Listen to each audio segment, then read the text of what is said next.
ओम नमो भगवते वासुदेवाय। आज योगिनी एकादशी है। आज के दिन हम योगिनी एकादशी व्रत कथा का श्रवण करेंगे। योगिनी एकादशी का व्रत आषाढ़ माह के कृष्ण पक्ष की एकादशी तिथि को रखा जाता है और यह तिथि आज है। योगिनी एकादशी का व्रत करने से आपके कई जन्मों के पापों का अंत होता है और आपको परम पुण्य की प्राप्ति होती है। एकादशी के व्रत को करने वाले लोगों के लिए पूजा पाठ करने के साथ ही व्रत कथा का पाठ करना अनिवार्य माना जाता है। इसको करने के बाद ही आपको योगिनी एकादशी के व्रत का संपूर्ण फल प्राप्त होता है। तो आइए अब हम योगिनी एकादशी की संपूर्ण व्रत कथा का श्रवण करते हैं। योगिनी एकादशी व्रत कथा। युधिष्ठिर ने पूछा, वासुदेव, आषाढ़ माह के कृष्ण पक्ष की जो एकादशी है उसका नाम क्या है? कृपया उसका वर्णन कीजिए। भगवान श्री कृष्ण बोले, हे नृपश्रेष्ठ, आषाढ़ कृष्ण पक्ष की एकादशी का नाम योगिनी एकादशी है। यह बड़े बड़े पापों का नाश करने वाली है। संसार सागर में डूबे हुए प्राणियों के लिए यह सनातन नौका के समान है। तीनों लोकों में यह सारभूत व्रत है। अलकापुरी में राजाधिराज कुबेर रहते हैं। वे सदा भगवान शिव की भक्ति में तत्पर रहने वाले हैं। उनके हेममाली नाम वाला एक यक्ष सेवक था जो पूजा के लिए फूल लाया करता था। हेममाली की पत्नी बड़ी सुंदर थी। उसका नाम विशालाक्षी था।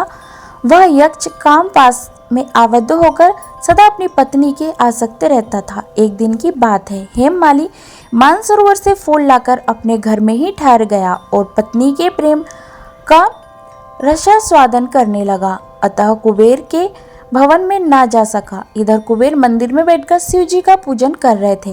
उन्होंने दोपहर तक फूल आने की प्रतीक्षा की। जब पूजा का समय व्यतीत हो गया तो यक्षराज ने कुपित होकर सेवकों से पूछा, यक्षो, दुरात्मा हेममाली क्यों नहीं आ रहा है? इस बात का पता तो लगाओ। यक्ष ने कहा, राजन, वह तो पत्नी की कामना में आसक्त हो अपनी इच्छा के अनुसार घर में ही रमण कर रहा है। कुबेर ने तुरंत ही अपने सेवकों को भेजकर उस हेममाली को अपने समक्ष बुलवाया।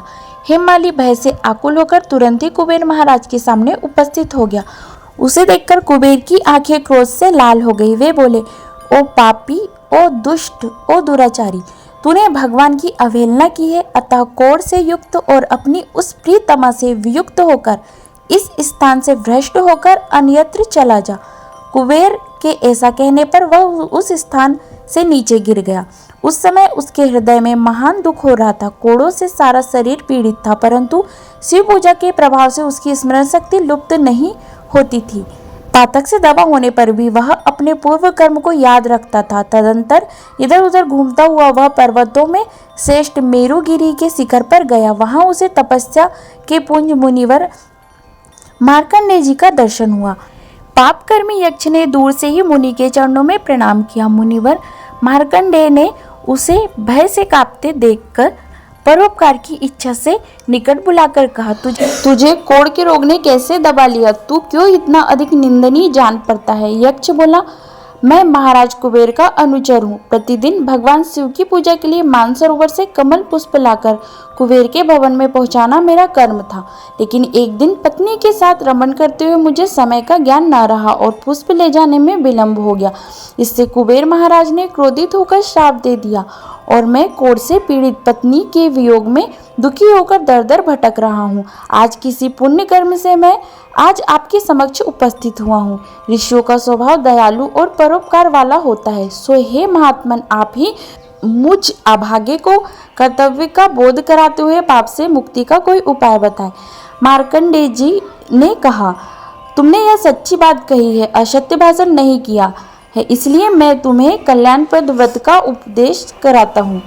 तुम आषाढ़ के कृष्ण पक्ष की योगिनी एकादशी का व्रत करो। इस व्रत के पुण्य से तुम्हारी कोढ़ निश्चय ही दूर हो जाएगी। भगवान श्री कृष्ण कहते हैं, ऋषि के ऐसे वचन सुनकर हेममाली धन की भांति मुनि के चरणों में गिर पड़ा।